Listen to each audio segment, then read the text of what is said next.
Ito pala ang kwento ng buhay ni Julia Barreto, isang actress at modelo sa Pilipinas. Halika mga kakwento, samahan ninyo ako hanggang sa dulo ng aking video at alamin natin ang naging kwento ng kanyang buhay. Si Julia Francesca Barreto Valdivia, na mas kilala bilang Julia Barreto, ay isang kilalang artista, modelo, at negosyanteng Pilipina. Ipinanganak siya sa isa sa mga pinakasikat at pinakakontrobersyal na pamilya sa industriya ng showbiz sa Pilipinas. Ang kanyang buhay ay naging bukas sa publiko, puno ng tagumpay, pagsubok, kontrobersya, at personal na paglago. Maagang buhay at pamilyang showbiz 1997 hanggang 2005. Ipinanganak si Julia noong March 10, 1997 sa Marikina, Metro Manila. Siya ang panganay na anak nina Marjorie Barreto at Dennis Padilla. Ang kanyang mga tiyahin ay sina Gretchen Barreto at Claudine Barreto, na parehong kabilang sa pinakasikat na leading ladies ng kanilang panahon.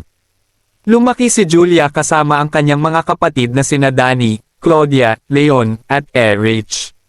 Bata pa lamang siya ay nakalubog na siya sa mundo ng showbiz, kaya maaga niyang pinangarap na magkaroon ng sariling pangalan sa industriya. Pagsisimula bilang child actress at pagsikat 2006 hanggang 2015. Nagsimula si Julia sa telebisyon noong 9 na taong gulang pa lamang siya sa teleseryeng Gulong ng Palad noong 2006. Mas lalo siyang nakilala nang gumanap bilang Ana sa fantaseryeng Koki noong 2007. Habang nag-aaral sa Miriam College at kalaunan sa St. Paul College Pasig, pinagsabay niya ang pag-aaral at pag-aartista. Ang kanyang malaking break ay dumating noong kanyang kabataan. 2013 naging bahagi siya ng Star Magic kasama nina Liza Soberano at Renela Salvador.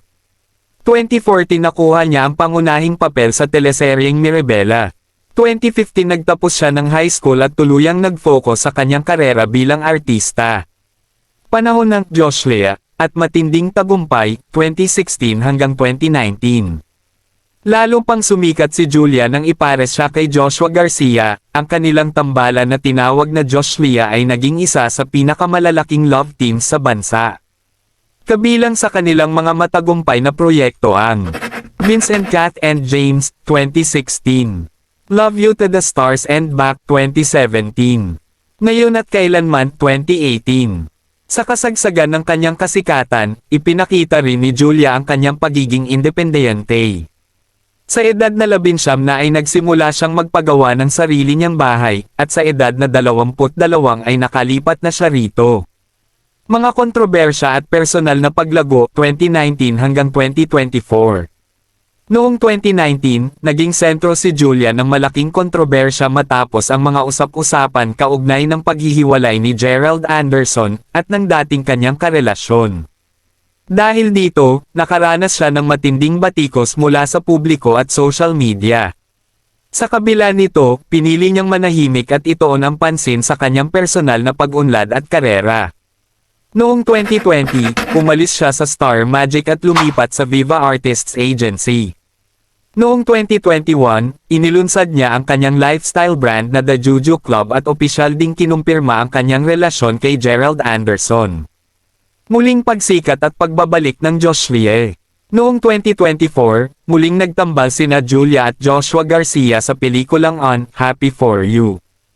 Ang proyekto ay naging matagumpay at muling nagpasaya sa mga tagahanga ng Joshua. Kasalukuyang buhay at karera 2025. Patuloy na pinapalawak ni Julia ang kanyang karera bilang artista, negosyante, at television host.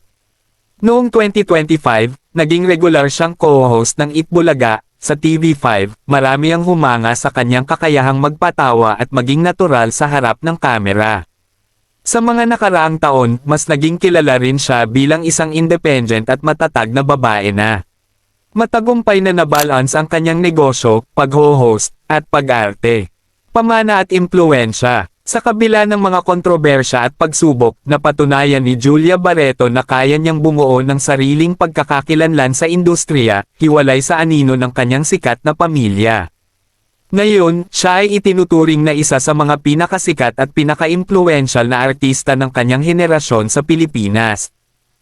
Nagustuhan nyo ba ang ating video mga kakwento? Wag mo naman kalimutang i-like ang video natin at i-follow mo na rin ako, para updated ka sa mga bagong video natin at i-comment mo na rin dyan sa baba kung saan lugar ka para alam ko kung saan nakarating ang ating video. Salamat!